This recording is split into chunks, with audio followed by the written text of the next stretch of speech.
December 2022 marked 30 years since the Trinidad and Tobago Fire Service took in its first batch of women. On December 1st, 1992, 30 women began training in the fire service, and Lisa Hamilton was among the 6 from Tobago. Lisa Hamilton now works as the acting assistant divisional fire officer at the Crown Point Fire Station and joins us this morning to speak about her book, The Pioneers 30 and Beyond. Good morning, Lisa, and welcome to the show. Good morning, and good morning to Tobago and to Trinidad and Tobago. It's wonderful to have you this morning. So, Lisa, before we get into your book, share with us, did you always want to be a fire officer? At the time, well, Trinidad and Tobago didn't have women enlisted in Trinidad and Tobago Fire Service, so that was not thought at all. I always wanted to be a police officer and also a teacher, but I didn't go that route. And when Trinidad and Tobago Fire Service began the enlistment, I enrolled and became one of the 30 women that first enlisted. Now, given the fact at the time there weren't women within the service, how was this choice accepted by your friends and family to join the fire service? First of all, my family was very excited about it, especially my mother. She was really, really happy to know that I was getting into this job and being one of the first. She was so happy, and coming out from the village of Plymouth, she shared that with the villagers with such excitement. Yeah. And did you realize when you were joining how significant the choice that you had made was and what it would contribute to society today? I didn't know it would have had this impact, especially for me at this time. But when we started training, one of my peers always talked about being the pioneers and being the first. And I was head of the she used to always remind us that we are the pioneers. So that even saying the pioneers came from Heather Griffith. And she used to always talk about it, and she used to always say stuff behind it that, being the first and what that entails. And I'm seeing it for today. It is a great impact and the contribution that we have made to the society of Trinidad and Tobago, and that also kept me grounded, and most of us grounded who trained in that first batch ever in Trinidad and Tobago. As you mentioned, contributions to society, this book, which we are now speaking of this morning, what led you or inspired you to pen this? Well, more or less, it was things that we were going through being the first, because when you're the first, you always get the the positive, the negative, and there was some negative around us. And it used to drive me about, why things were going like that, things were going this way. So I penned that book basically because of how things were going and how the structure was and things pertaining to women. And, we fighting to contribute. And you saw the things that we went through as women in the whole world, in fact. How long it took women to vote, to stand up for our rights. And even for today, we still have situations and issues surrounding women. And I'm always thinking about it, always looking at it, always studying it. So that's those things of issues around us. And women work hard. Women work hard in this society. And all societies around the world, women work hard. It don't appear to be that way to some people, but women really work hard. And we have a lot of women in Trinidad and Tobago. Besides whatever job they went into or whatever field, they do work hard. They study hard. They work hard because women have to always study harder than men. Men get it nice, especially going to university.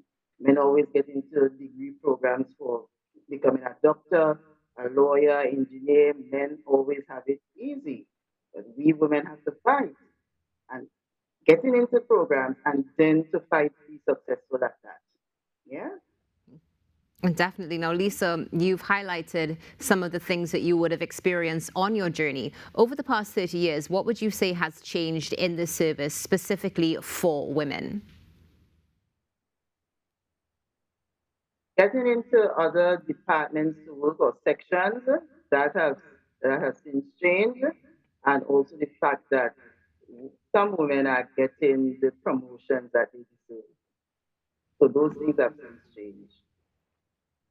And share with us a little bit about your book again. Of course, as you mentioned, you are highlighting some of the, we don't want to say struggles, but some of the challenges that you as women would have experienced. And you were one of 4, if I'm not mistaken, who joined. Did anybody else give you some insight into this book? Maybe some assistance in drafting a review, something like that? Well, the only person that I should say that had given me some assistance with reading parts of it was my good friend at Bartaria, Krista Sargent. She was one person who worked with me along with the book. Well, it's good to see that, of course, you had the assistance.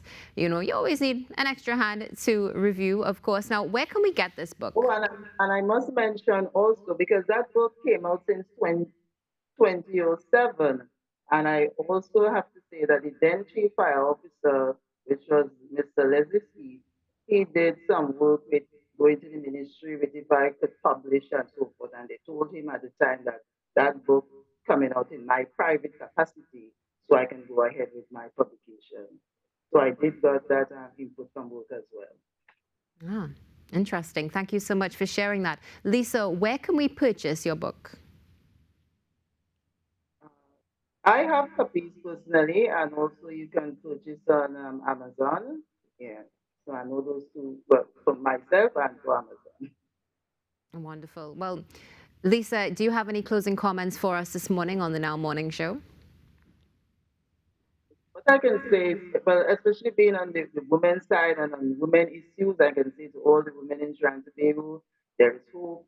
There are places for you that you can go, even in studies, getting into study programs, which is good in this country. Trinidad and Tobago has one of the best universities in the world, University of the West Indies, I must say that.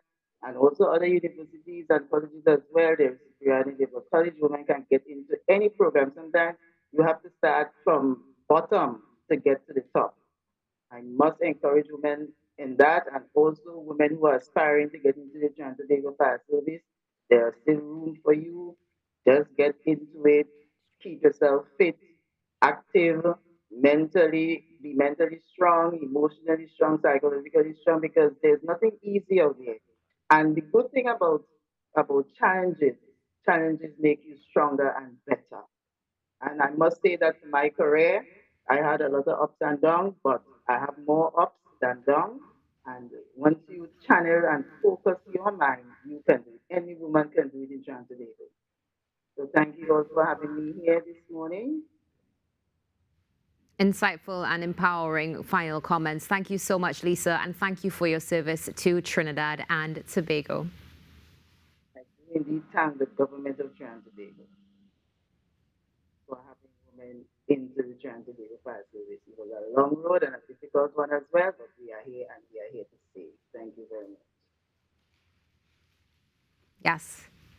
Lisa Hamilton, Acting Assistant Divisional Fire Officer, joining us this morning on the Now Morning Show. Lisa, wishing you all the best and looking forward to hopefully seeing another book.